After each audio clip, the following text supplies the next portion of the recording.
Hi folks, welcome to another edition of Ferrum Wrestling 411. I'm your host Gary Holden, Sports Information Director and Assistant AD. With me is wrestling coach Nate Yetzer. Nate, welcome back to the show. Thanks, Gary. I appreciate it. Thanks for having me. Everything going okay? Very good, very good. Yep. We're just winding down next week's finals and kind of our last competition before we take a nice about 3 or 4 week break from competing. To kind of get healthy and a lot of injuries, a lot of skin infections. So we're just trying to deal with that and Yep. Get through it. When you have so many freshmen on the team, they don't always do a good job of taking care of their bodies and manage their time. So we're at a point now where being all freshmen, where Sure. guys need a break and need to heal up. So.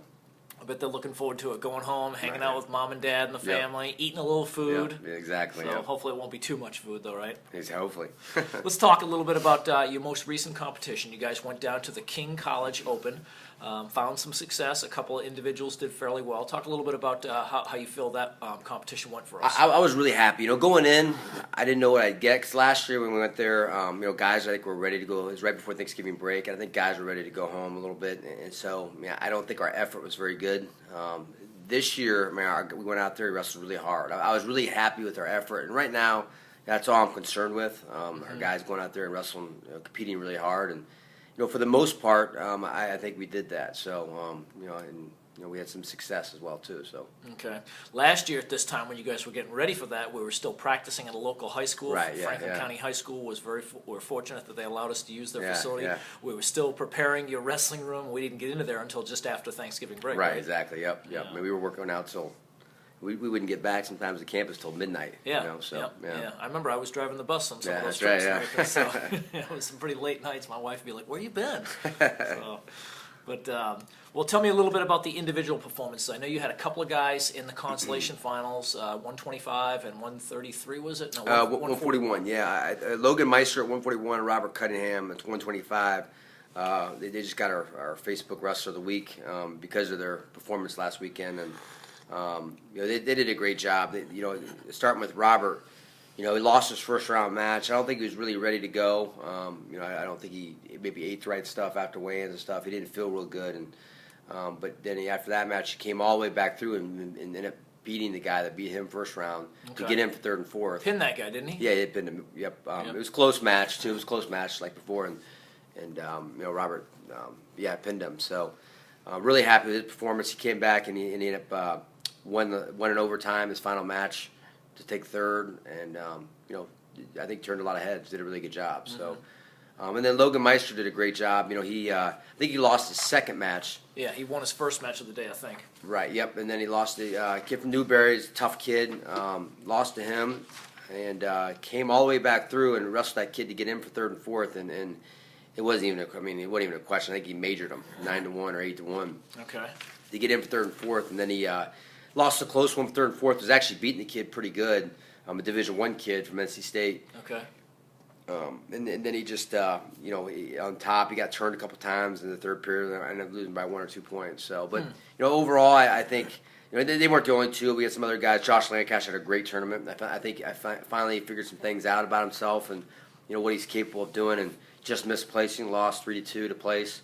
And he's 149 pounds? 149 pounder, yep, okay. Freshman. These guys are all true freshmen. These Sure. guys are so really happy. And then, some of our better guys, some of our best guys were actually out. Darius McCray was hurt. I was anxious to see him wrestle. Sean Murphy was hurt. He was out. So we had a lot of guys. Thomas Smith was out. Corbin Ramos was out. So, we got some guys that I really wanted to see. That's half your lineup right there. Yeah, exactly. Yeah, some guys I wanted to see compete that didn't get a chance to. And but second semester we'll get a lot of matches in. So Sure. Talk a little bit about second semester. When you come back, your next competition, first of all, is this weekend. You've got 2 matches this weekend. You're going up to a tournament on Saturday up in Rockbridge County. Yep. One of the Southern Virginia Universities. It's called the Turkey Bowl. We went up there last year, and we're taking about 6 or 7 guys up there. Get some more matches in. It's local, which is nice. Right. And then on Sunday, we're all going out. The whole team's actually going out to Havoc in the Heights, an event put on by Colonial Heights Wrestling. Okay. And there we'll wrestle Liberty, and we'll wrestle Middlesex Community College up in New Jersey. So two really good programs. Middlesex had a national champ, I think, last year at 174, and I think they had like 3 or 4 All-Americans. Nice. And then Liberty University, they got like 5 or 6 other than one kid in the country in the club division. Sure, sure.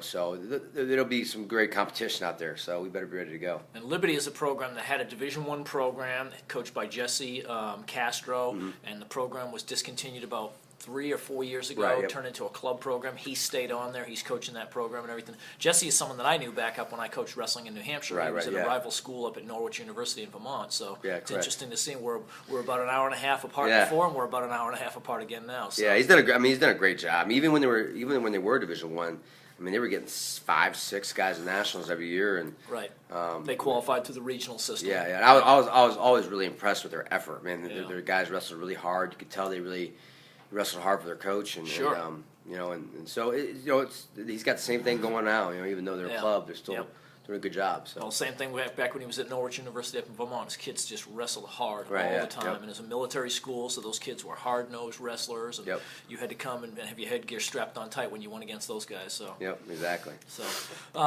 Havoc in the Heights. So that's Sunday. It's 2 dual meets. You'll drive out to Richmond. Havoc in the Heights is at Colonial Heights High School. High School, yep.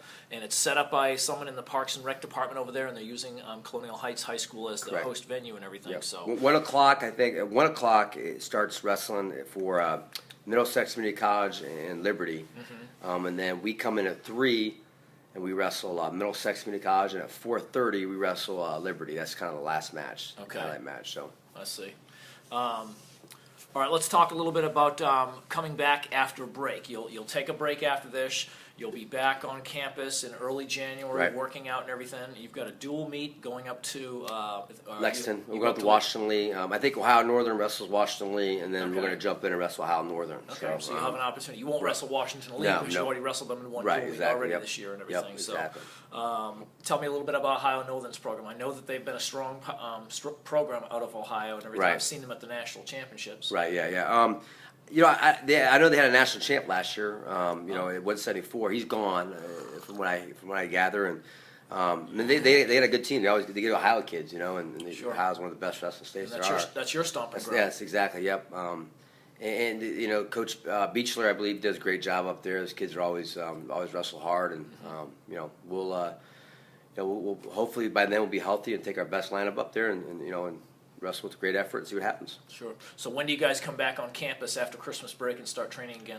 We'll come back on the day after Christmas. Okay. We'll give them off. They'll get about 10 or 12 days off, and then they'll come back, and and we'll get after it. We'll have about a 7 or 8 day training cycle to get ready for that match, and then the Virginia Duels. Get the weight after off. that, we go every weekend we go pretty much. So right. Talk a little bit about the Virginia Duels. Huge invitation there, isn't it? It should be. I think there'll be. I think we're going to be in the. I believe it's the American division, and there'll be 7 other teams, including us, and D2 and D3 teams. Yes, exactly. Yep. Okay. D2 and D3, and we'll just. It's a great competition. You get to wrestle in front of a lot of people, and an area that we were trying to recruit a little more at, and so it's a great competition, and we're really excited about it. So. It's been 20-something years since I was there. I was there at one of the earlier years, back in 1991. Took my wrestling team from Plymouth State down just to watch that tournament. We saw Iowa and Oklahoma State wrestle in the semifinals. Got to meet Dan Gable, John Smith, Kenny Monday. It was a great event and everything. I know there was a lot of great teams there, and I'm really excited about going back because my son has been wrestling in it for the last 2 years in the high school division for local Franklin County High School. So I'll get to see both Ferrum and there you go, this year, so I'm pretty excited about seeing that. So, and I know that they do some streaming. They stream some of those events, so some of our matches may very well be online. For folks to watch. Absolutely. Yep. Good. Talk a little bit about recruiting. How's that going for you in general? It's going great. It's going great. I think we're in the door with a couple of really good kids, and and it's just for us, most of our recruiting is done at the end of the year. We get kids, we get a lot of kids late. I'm really excited about the kids that we do have committed that said they're coming, because I think those kids are all on board, and they know what it takes to be really good, and they kind of know they've had a lot of success already. So I think they know coming in that they got to start all over again and what it takes to be really good. So I'm really excited about them, and I think obviously we probably won't bring in the class we had last year, that big a class. Now that we have some depth. But we'll add to that and add some more talent and keep building. So. Well, the good thing about once you've got a year under your belt, or you're in the middle of that first year, you can see your holes in your lineup. You can see where you want to start adding some strength. Where I've only got maybe 2 kids at this weight class. I'd like to get a couple more in case something happens, injuries, any type of problems happen, sicknesses. And it's a good opportunity for you to go out there and figure out, okay, this is what I really got to focus on. A lot of schools are desperate to try to get the bookends, the 125s and the heavyweights. You recruit those every year. You recruit 25 and heavyweight every year because you never know. But it's just we're at a point where we're just trying to build depth too now, and for this exact reason, we got guys hurt, injured, especially all freshmen. So we have to build depth in order. All the good teams have depth where if somebody goes down, the next guy comes in and is capable. Of competing. So you don't want to feel like the quality just drops off a ledge when you go down to the second guy or the third guy. And that's one thing we preach every day. You got to be ready. You never know when your card's gonna be called, and you got to be ready to go. So. Sure. How's the work ethic with the guys? Have you been pretty pleased in the practice room? Every day is a little different, to be honest with you. But overall pretty good. I think for the most part they're buying in. It's just going to take time, and I think some guys are still scared to fully commit. So, but I think we're getting there. Sure. So. Nate, let's before we close up and everything. I know you're expecting a child, you and your wife and everything. How are things going there? Really good. Yep. Yeah, we're really excited. We're just trying to get the nursery done now. So that's why I got paint all over my hands and I've been trying to do that. So.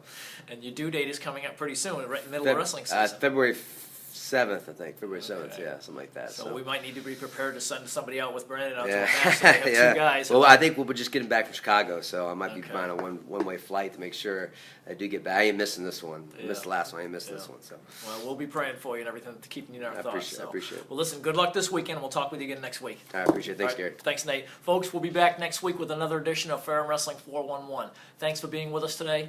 Have a great day.